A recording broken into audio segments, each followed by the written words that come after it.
Hello guys, எல்லாருக்கும் wish you happy new year. மோஸ்ட்டாக எல்லோரும் கண்டிப்பாக இந்த வருஷம் கம்பேக் கொடுக்குறேன்டா அப்படின்னு தான் ஸ்டார்ட் பண்ணியிருப்பீங்க. சேம் நானும் அப்படி நினச்சா ஸ்டார்ட் பண்ணியிருக்கேன். ஓப் நடக்குது பொறுத்து வந்து பார்ப்போம். மூவிஸ் ஒரு ஜஸ்ட் என்டர்டெயின்மெண்ட் மட்டும் இல்லை, சில டைம்ஸ் அது வந்து நம்ம நிறைய கற்றுக்கவும் முடியும். அந்த மாதிரி எனக்கு பிடிச்ச மூவிஸ் வந்து நான் கற்றுக்கிட்டு என்னென்னு உங்களுக்கு எக்ஸ்பிளைன் பண்ணலான்னு இருக்கேன். த டெர்மினல். இந்த மூவி மேஜர் நிறைய பேர் பார்த்துருப்பீங்கன்னு நினைக்கிறேன். ஐ திங்க் மேபி பார்க்காதவங்களுக்கு இந்த மூவி பற்றி சொல்கிறேன். ஆக்சுவலாக அந்த மூவி 2004 வந்தது. ஹீரோ தன்னோட ஃபேவரட் மியூசிஷியன் கிட்ட வந்து ஆட்டோகிராஃப் வாங்கிறதுக்காக அமெரிக்கா வரான்.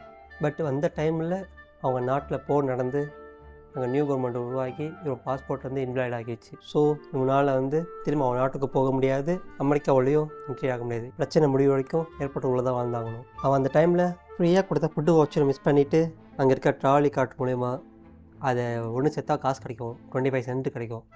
அதை வச்சு சாப்பிட்டு சர்வே ஆகிட்டு இருந்தான். அந்த சமயத்தில் அவனோட உண்மையான குணத்தை பார்த்து நிறைய பேர் அவன் கூட ஃப்ரெண்ட்ஸாக இருக்காங்க.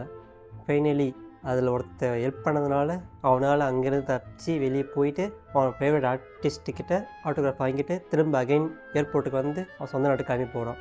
இந்த மூவிலேருந்து நான் என்ன கற்றுக்கிட்டேன்னா, லைஃப்பில் நம்ம நிறைய ஸ்ட்ரகிள்ஸ் வரும். அதுக்காக நம்ம ஸ்கில்ஸை நம்ம அப்டேட் பண்ணிக்கிட்டு அதுக்காக உண்மையாக உழைச்சோன்னா கண்டிப்பாக ஒரு நாள் அதுக்கான பலன் கிடைக்கும். Thank you guys.